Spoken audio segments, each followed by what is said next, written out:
eu tive um dissabor muito grande. Aconteceu uma coisa que me deixou muito abalada, sem chão mesmo, sem espaço. Aí eu não sabia o que fazer. Aí eu peguei o carro e saí dirigindo, sem rumo. Passei na frente da comunhão e o estacionamento estava lotado. E falei, está acontecendo alguma coisa diferente. E entrei. E o rapaz falou assim, a senhora vai assistir a palestra? Eu falei, que palestra? Ele me falou, da Maíse Braga, muito interessante, a senhora não entrar logo, só não acha lugar para sentar. E quando eu saí de casa, eu saí com um desejo assim meio que de vingança da pessoa que me causou isso. E depois fomos tomar passe. Na volta do passe, passando ao lado ali da mesinha onde a palestrante fica, as pessoas que auxiliam, um senhor estendeu a mão e me deu um papelzinho na mão. Eu recebi aquele papel, sentei no meu lugar e guardei, e fiquei sentada lá. E depois que todas as pessoas tomaram passe, que minha colega era mais jovem, tomou por último. Nós saímos e ela me pediu uma carona. Sentamos lá e ela disse assim, que papel que você recebeu? Ela falou, pois é, e você não recebeu? Ela falou assim, não. Ela falou, ninguém mais recebeu, foi só você.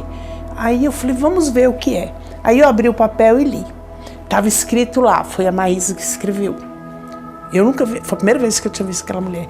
Ela escreveu assim, se você quer ser feliz por um instante, não é ser feliz, sentir bem por um instante, vinga-te. Se quer ter paz, perdoa. Nossa, mas aquilo me chocou. Eu fiquei de novo sem chão.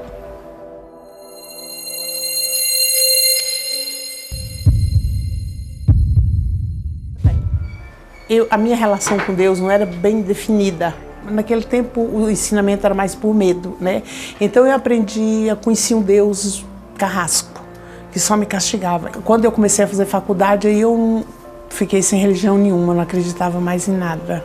Eu acreditava, igual esse cientista materialista, eu achava que eles tinham razão, que era por aí, tá? E não acreditava.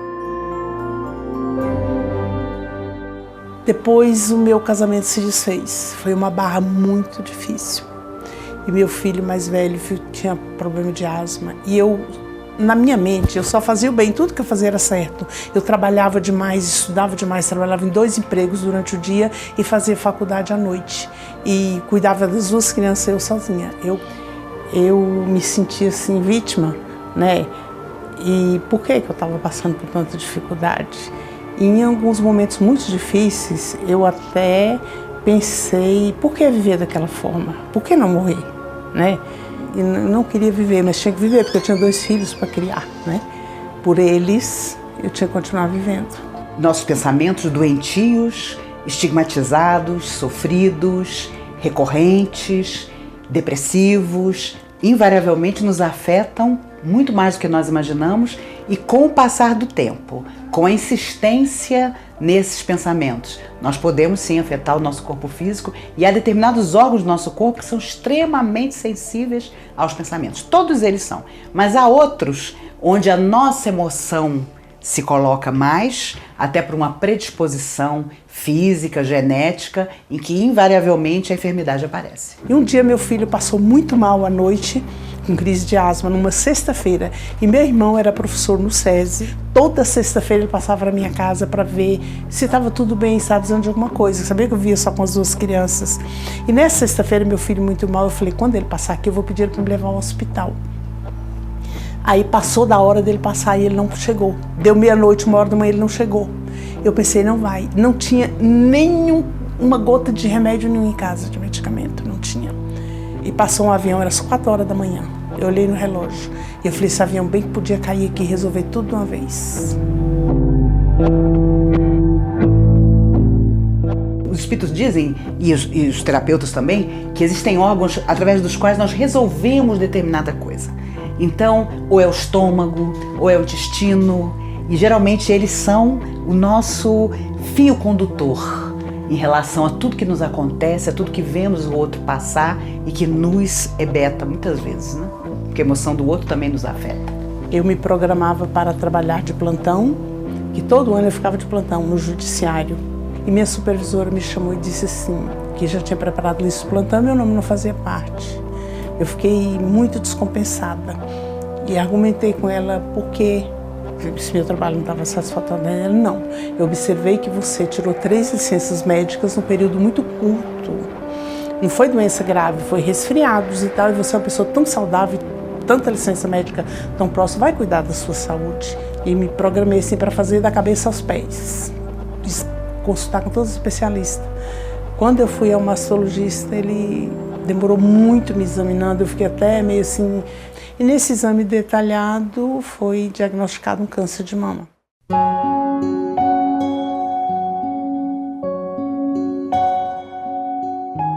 É óbvio que nós não podemos renunciar ao impacto que a enfermidade nos traz. O impacto da emoção, o impacto de saber que alguma coisa dentro de você está trabalhando contra você. Aí eu me senti sem chão, né? E pensei, naquele momento eu tomei uma decisão assim, ninguém vai saber. Eu vou tratar e vou fazer de conta que foi uma cirurgia plástica estética. Depois que passar tudo que eu tiver sarado, eu conto a verdade. Quando eu vou saindo do consultório médico com o resultado de exame na mão, encontro a minha irmã caçula e ela sabia que eu estava fazendo check-up. Ela pegou o papel da minha mão sem me pedir licença e olhou.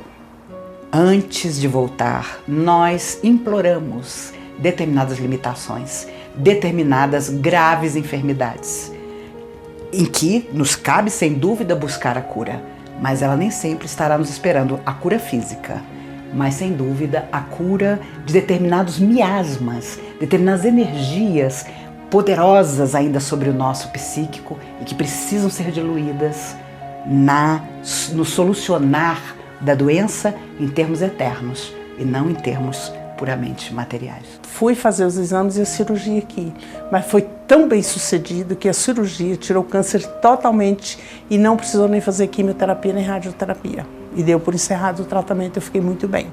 Eu tinha dúvidas, queria acreditar, mas não conseguia, não tinha nada que me convencesse, né?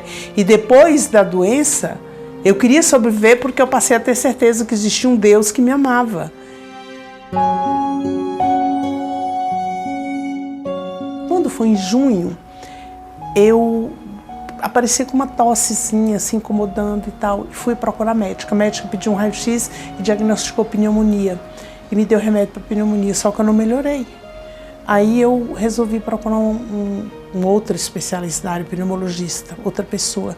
E ela olhou e falou assim, vamos fazer uma tomografia? Vamos.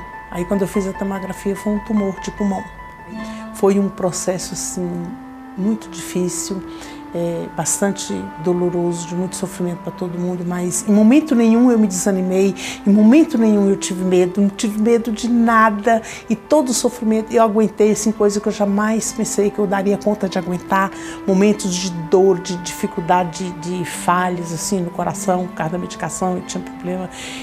E às vezes eu achava assim, bom, se for a hora que Deus me ampare, que eu vá em paz, que cuide do povo que fica. E é óbvio que o seu emocional conta demais. Ele fica extremamente adoecido no caso do câncer, porque é uma doença de tantas que fica muito impactada pela nossa emoção, pela emoção do outro em relação a nós. Então é um caso típico de se desenvolver, às vezes, determinadas células cancerígenas, que obviamente muitas vezes têm matrizes no nosso passado, no nosso perispírito. Eu conheço pessoas que foram alertadas pelos espíritos sobre matrizes de um câncer linfático, por exemplo, que a pessoa trazia no perispírito e que ela poderia desenvolver ou não, dependendo de como lidasse com a sua emoção, como resolvesse as suas questões.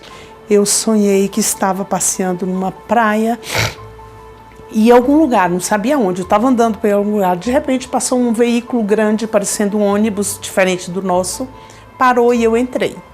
E esse veículo me conduziu até um determinado lugar cercado por muros, assim, um lugar bonito, limpo, aconchegante, acolhedor, e havia uma pessoa numa espécie de guarita. E eu me aproximei dessa pessoa com aqueles questionamentos, querendo entender como que eu fazia, aquilo estava acontecendo comigo, só ia desencarnar, e minha família, meus netos, tudo. Aí a pessoa abriu um livro, sem pronunciar nenhuma palavra. Eu entendi que ela me comunicou que aquilo estava acontecendo comigo, porque em algum momento eu reneguei a vida.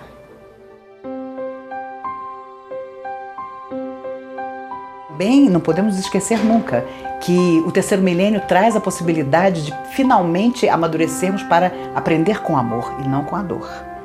construir coisa para os outros, uma vida feliz para muita gente, falar o bem, viver o bem, exemplificar o bem, pode evitar enfermidades que talvez tivéssemos declarado querer viver na Terra, mas que estarão sempre adiadas ou até eliminadas, quando o amor for grande demais e nós pudermos agir demais em benefício do nosso próximo. E essa experiência do segundo câncer, nossa, foi fantástico, foi fantástico. Foi a prova maior que eu tive na minha vida de que a gente é amado por Deus e a gente colhe aquilo que planta. Eu bendigo essa dificuldade que eu passei, essas dores que eu passei, eu bendigo, eu agradeço. Foram elas que me resgataram.